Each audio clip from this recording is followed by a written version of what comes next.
यूँ तो उत्तर प्रदेश के वजीर आला महंत आदित्यनाथ दावा करते हैं कि हमने थोक के भाव उत्तर प्रदेश में नौकरियां बांटी हैं। हद तो तब हो जाती है जब ग्राम विकास मंत्री डींग हाँकते हैं कि हमने लाखों लोगों को रोजगार दिया क्या? मनरेगा में नौकरी।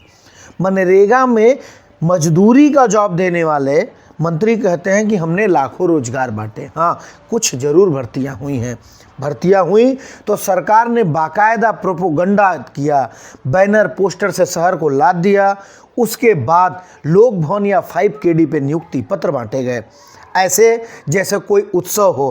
15 अगस्त या 26 जनवरी को जिस तरह उत्सव मनाया जाता है, कुछ उसी तरह का उत्सव मनाया। कई लोग ऐसे हैं जो अपने रोजगार के लिए परेशान हैं।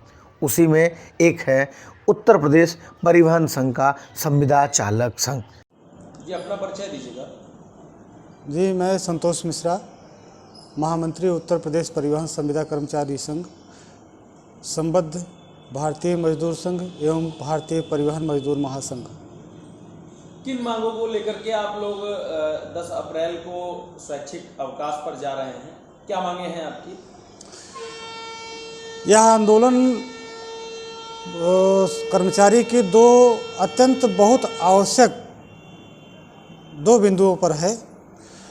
पहला बिंदु 50% की बाध्यता मुख्यालय द्वारा संविदा कर्मचारियों के वेतन पर लगाई गई है, जो सरासर असंवैधानिक है।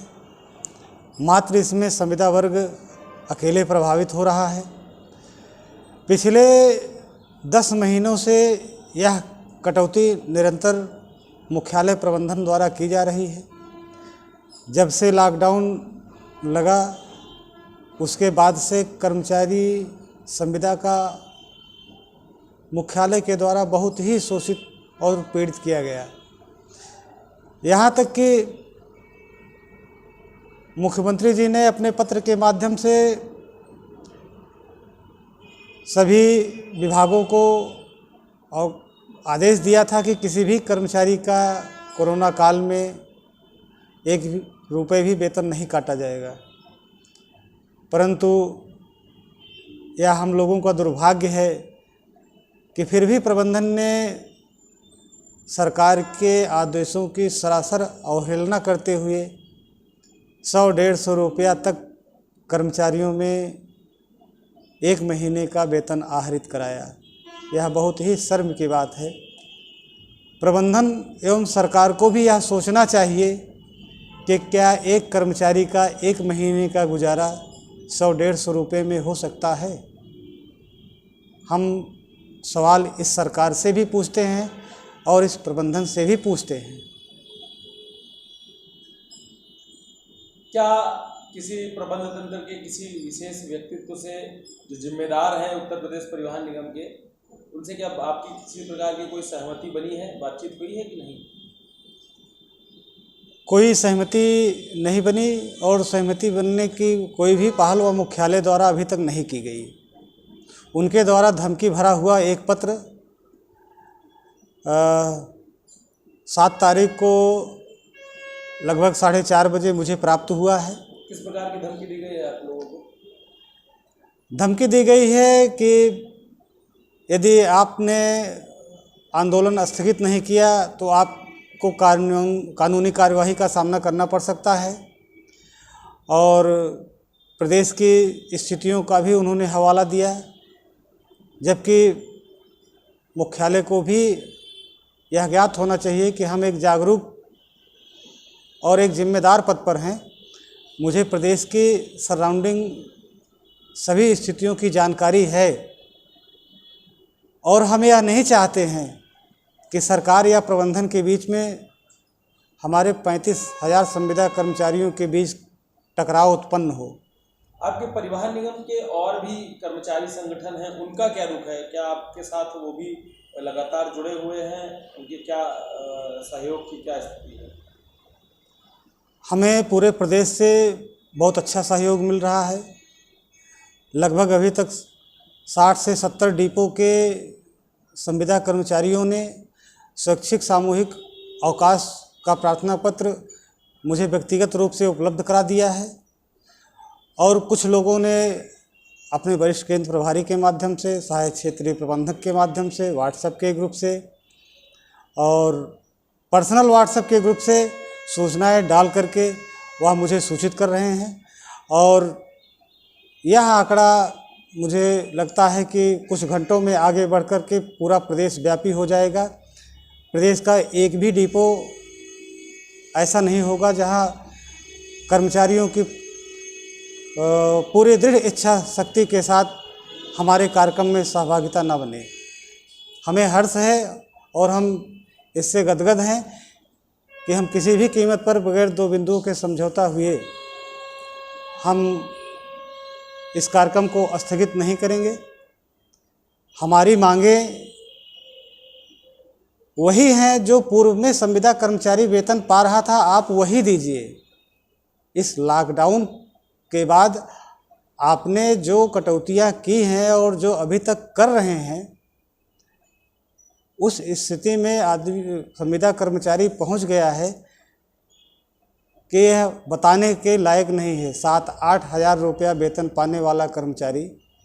कर्मचारियों की क्या स्थिति है? कर्मचारी पूरी तरीके से तैयार है इस शैक्षिक अवकाश के लिए? लगभग पूरे तरीके से प्रदेश का समस्त चालक परिचालक हमारे साथ कंधे से कंधा मिलाकर चलने के लिए तैयार है। इसलिए हमें जरा भी संदेह नहीं है कि हमको उनका सहयोग कम प्राप्त हो रहा है, यह भी स्थिति नहीं है। नया लुक के माध्यम से प्रदेश के 35,000 संविदा कर्मचारियों को कोई संदेश देना चाहेंगे? बिल्कुल देना चाहेंगे। हमें कहेंगे, हम माननीय महाराज योगी जी के विचारों से, उनके कार्य से सहमत हैं और हम उनके कार्य की भूरी भूरी प्रशंसा करते हैं।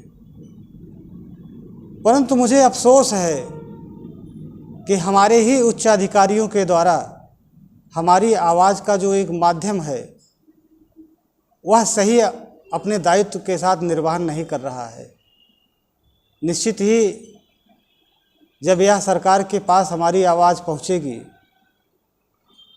तो माननीय जी इसका संज्ञान जरूर लेंगे, जिससे कर्मचारियों में जो भारी मात्रा में आक्रोश व्याप्त हो गया है, हम उनको समझा बुझाकर किसी तरीके से शांत करने में सफल हुए, जिसका माननीय राज्यपाल महोदया जी श्रीमती आनंदीबेन पटेल जी को हमने कल ईमेल के माध्यम से सूचित कर दिया था कि संगठन निरंतर 8 माह से अपने पत्राचार के माध्यम से कर्मचारियों की ज्वलंत समस्याओं पर ध्यान आकृष्ट कराने का प्रयास कर रहा है। परंतु बहुत निराशाजनक और चिंता की बात है कि आज तक प्रबंधन के द्वारा कोई भी सकारात्मक पहल नहीं की गई। मजबूर होकर 25 मार्च को जब हमने आंदोलन करने की नोटिस दी तो मुझे 7 तारीख को धमकी भरा पत्र मिला। कम से कम प्रबंधन का इतना दायित्व तो बनता ही था कि मुझे वार्ता में बुलाकर मेरे दर्द को पूछ तो लेते एक बार। बताते चलें कि उत्तर प्रदेश में 7 महीनों से संविदा कर्मचारियों की 50% आय को लेकर उत्तर प्रदेश परिवहन निगम विभागीय आय की घाटे के सापेक्ष में प्रदेश में लगभग 35,000 की संख्या में कार्यरत संविदा चालकों व परिचालकों को प्राप्त होने वाले प्रोत्साहन में 50% आय की बाध्यता को लगाकर प्रदेश के हजारों संविदा कर्मचारियों के प्रोत्साहन को कटौती कर रहा है, जिसके संबंध में उत्तर प्रदेश परिवहन संविदा कर्मचारी संघ ने पहले भी नोटिस के माध्यम से परिवहन निगम के शीर्ष प्रबंधन को 50% की बाध्यता समाप्त न करने पर निगम कर्मचारियों के आंदोलित होने की बात कही गई थी। बावजूद इसके शीर्ष प्रबंधन ने किसी प्रकार की वार्तालाप या वेतन कटौती के संबंध में आदेश जारी कर कटौती को रोकने व संविदा कर्मचारियों के आउट रीजन हस्तांतरण हेतु किसी भी प्रकार के ठोस कदम नहीं लिए गए। अब संविदा कर्मी आंदोलन की राह पे हैं। उनका आंदोलन अजब है। वे स्वैच्छिक अवकाश की ओर जा रहे हैं, यानी मन में आया तो नौकरी करेंगे, अन्यथा घर बैठ जाएंगे। आपने अपना आदेश तो सुना दिया, लेकिन क्या सोचा उन पे जो लोग प्रतिदिन आपके इन बसों से यात्रा करते हैं? यदि ऐसा हुआ तो निगम को घाटा और होगा, परेशानी और होगी और जाएगी कई लोगों के घर की रोटी। इस नोटिस के जवाब में उत्तर प्रदेश राज्य सड़क परिवहन निगम के प्रधान प्रबंधक श्रम कल्याण संजय शुक्ला कहते हैं कि त्रिस्तरीय पंचायत चुनाव के मद्देनज़र चुनाव में परिवहन निगम की बसें लगेंगी। यदि आप लोगों ने कार्य बहिष्कार किया तो ये नियम विरुद्ध कहा जाएगा, इसलिए आपके खिलाफ कार्रवाई भी की जा सकती है। यानी कि एक तो चोरी, ऊपर से सीना चोरी। अब आपकी वेतन काट ली जाएगी, आपके साथ हर तरह शोषण किया जाएगा, लेकिन यदि आपने ये कहा कि हम कार्य बहिष्कार करेंगे तो ये अधिकारी आपको निकाल देने की धमकी देते हैं। माननीय योगी जी, आपके राज्य में ये चल रहा है। एक बार कभी विभाग के टीम 11 की बैठक के अलावा कभी विभागीय बैठक की तरफ भी देख लीजिए। वैसे एमडी के पास फुर्सत नहीं है। उत्तर प्रदेश परिवहन निगम के एमडी और ट्रांसपोर्ट कमिश्नर धीरज साहू ने अपने पारिवारिक राजनीतिक संबंध का इतना गहरा इस्तेमाल किया कि प्रमुख सचिव पद पर प्रमोट हो जाने के बाद भी वर्तमान में वह ट्रांसपोर्ट कमिश्नर हैं और एमडी हैं।